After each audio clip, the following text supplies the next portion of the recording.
Clearview AI, probably not a company that you are particularly well versed with. So let me give you some background. So Clearview AI is a company that scrapes facial data and other biometric data from the internet.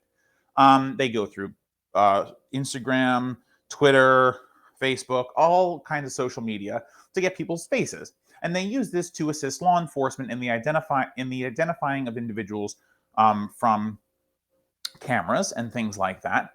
And so recently, there's been a bit of a kerfuffle with Clearview AI because of the way that they were handling um, watchdogs. So Clearview AI was sued a number of times by a number of small nonprofits who are trying to watch out for regular people like you and me, and to make sure that our data is not being used for a purpose that is unlawful, unfair, that takes advantage of us, or that uses our data without our explicit consent. By the way, data scraping, data mining, these kinds of things, they do tend to have the effect of taking our data without our permission and then using that data without our permission either to make money or for surveillance purposes and things like that. For those of you who have been around for a while and are aware of what the NSA does, thanks to the Edward Snowden leaks, you kind of, your alarm bells are probably starting to ring with this kind of stuff, right? Blanket covering of all of your personal information from online and using that in criminal probes and surveillance without our permission is clear violation of the Fourth Amendment of the US Constitution. So obviously these groups were concerned about this and were suing Clearview AI. Now, Clearview AI did not want to go forward with these lawsuits. So one of the things that Clearview is doing, and by the way, this is a well-known corporate tactic for kind of getting out of jail free with some of these smaller organizations that sue them, is to do what's called lawfare or corporate lawfare.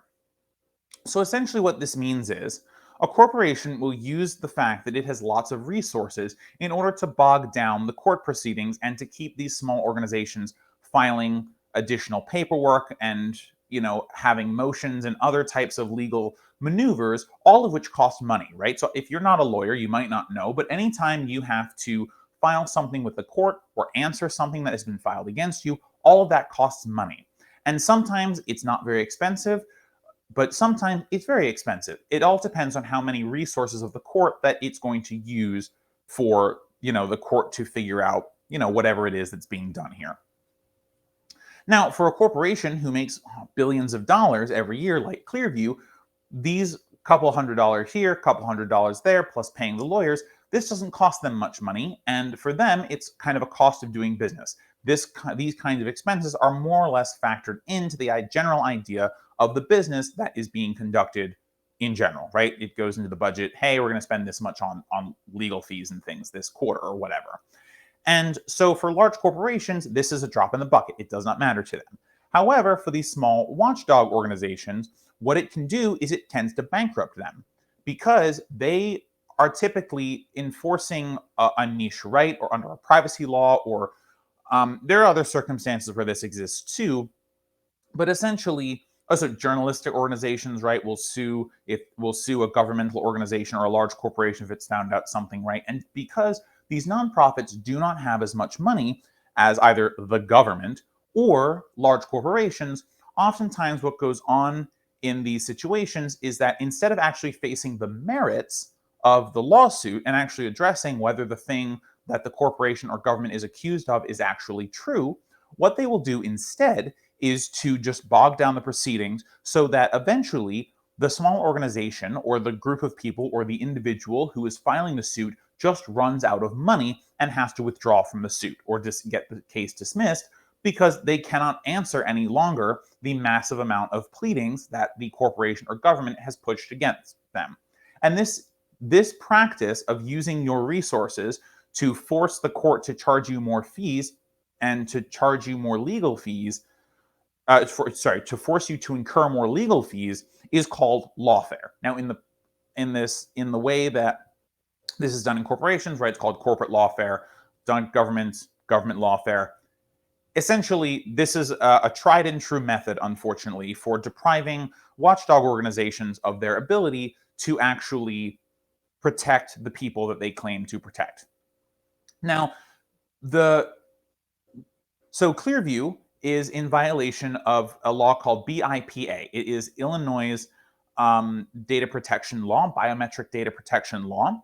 And this law is actually really important because what it does, in a way that many laws do not, is says that your fingerprint, your voice, your face shape, and anything else on your body that could be on your body or part of you that could be used as a biometric identifier, such as a retina scan, all of that belongs to you. You own it. And if someone else wants to use it, they have to get your permission first.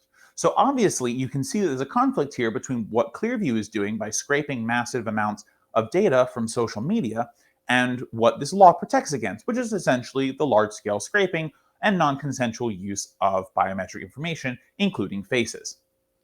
So you see where the problem has arisen. So many of these organizations who help to enforce the BIPA by their private rights of action, which is just say under the law they're allowed to sue a big baddie if they're breaking the law. Um, right? So a bunch of these organizations filed suit against Clearview, and Clearview said, well, they didn't say this, but essentially the idea is, hey, I know I'm guilty. I know that I'm doing the thing that is against the law, but if I just push so hard in the court paperworks and I use things called subpoenas, which are essentially a court order that allows you to gather evidence. Also, they're very costly. I can just drive these organizations into bankruptcy, or I can force them to abandon these lawsuits out of fear of bankruptcy. And this is what Clearview was doing. Now, this news blew up in the privacy world. And for those of you who have not been following the show, I'm a privacy professional as well as a lawyer. And I had seen this issue, and I thought this was an interesting topic to talk about because it doesn't just apply to privacy, it applies to a whole variety of things. So, for example, if you can, so imagine, so for those of you who have been kind of following lefty news for a while, you probably remember the Dakota Access Pipeline, right? Line 3 is another pipeline battle that's going on, Keystone XL, right? All of these pipelines are being built through, oftentimes through indigenous people's land, but usually through waterways and streams. And obviously, there are concerns that there will be a leak into the waterways and it will destroy indigenous lands, or it will destroy the drinking water for hundreds of thousands, if not millions of people. So oftentimes, the only way to stop a company from doing this is to sue them, right? So you go to court, you say to the government, hey, this organization is doing this thing, which is bad. It violates these laws. It violates our sovereignty in the case of Native Americans.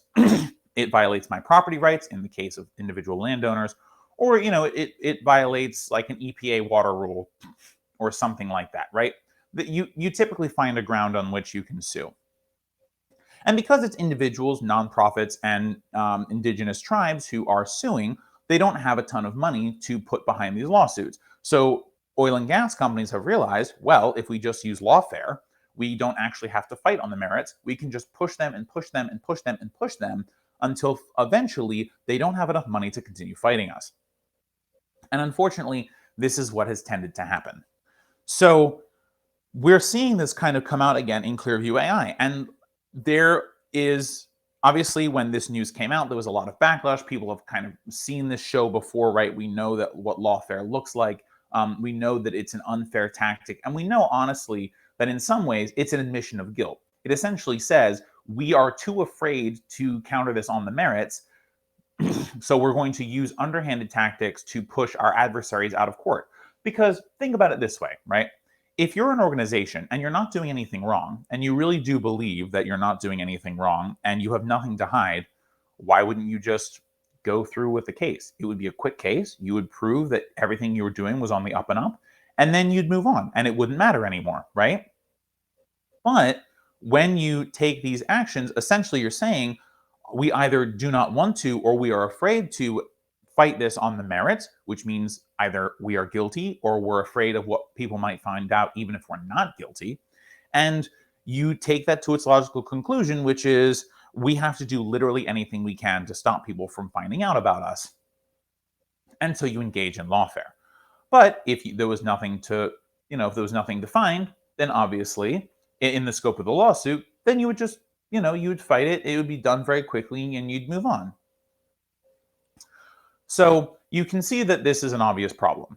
Now, luckily, there was a bit of good news here because due to the incredible amount of backlash from privacy organizations, activists on the ground, and other individuals who were concerned about this, I believe even some legislators in Illinois wrote amicus curiae, which is the Latin term for friend of the court. It's essentially a brief, which is a long document kind of stating your opinion on how the case should go, and many of these were sent to the court. I believe that some legislators in Illinois actually also sent these documents to the court to say, hey, this is bad. That the way that this is being carried out is not really fair. And because of the crazy amount of backlash that this generated, luckily Clearview decided to stop playing this game. So they have called back their subpoenas. They have told the court they're no longer interested in filing all of these motions and things. And so it looks like we may actually get some justice here, and this case may actually proceed to be fought on its merits. Now, it'll be interesting, just from the privacy side, to see actually what the court decides. But for the most part, from my earlier commentary, you get a sense that Clearview is definitely guilty, and it just is a matter of time before they have to stop doing what they're doing, at least in Illinois, or to people who are from Illinois, right? Now, if other states pass biometric data protection laws, then you can get the same basic thing. And by the way, this should be a lesson to people who are activists on the ground who are thinking about privacy in the sense of themselves, but also other people. And regardless of what kind of work you're doing, right, you don't necessarily want to be surveilled by the government. You don't want to be surveilled by a corporation without your consent. So fighting for these types of privacy laws is actually really useful for many causes because it allows you to retain some level of anonymity if you need it. But it also just protects you from being tracked wherever you go. And it's weird to be tracked wherever you go, right? So and often we are because of our cell phones or what have you, but it's different when the government is receiving all this data, especially policing forces who have known to not exactly be a friend of people who are trying to change the world, right? So luckily, in this case, Clearview was called out. They had their lawfare uncovered and exposed, and out of embarrassment or out of PR or whatever it was, they decided that they were going to pull back on this corporate lawfare. And so the activists who are suing them are going to get to go forward with their case, which is great. I think other states should pass these types of laws because corporations like Clearview, they really shouldn't exist. This kind of large scale scraping, like if we value privacy at all in this country or anywhere actually, we need to have laws that protect us against this, right? You should not, if you're not doing anything wrong, no one should be submitting your face and putting your face in a police or government database, right? There's no reason for it. That level of surveillance is just unnecessary. It chills speech and action, right? You may choose to say fewer things. You may choose to do fewer things if you're being surveilled all the time. Even if what you're planning on saying and doing isn't necessarily wrong or bad or evil or criminal, you just may feel concerned about what someone else will perceive as bad, so it may chill your actions, right? It's a suppressing tactic for activists and things like that. So anyway, moral of the story, there is some good news in this case, but I did want to educate you guys about corporate lawfare so that when you see it, you can identify it and you can bring the appropriate level of backlash. Because as long as we can call this out and make and shame the company into reversing course on this front, we may actually be able to get to a situation where these small organizations that are looking out for our privacy rights or our water rights or our land rights or whatever can actually go forward with the cases that they are trying to go forward with and hold these corporations accountable instead of losing the money war.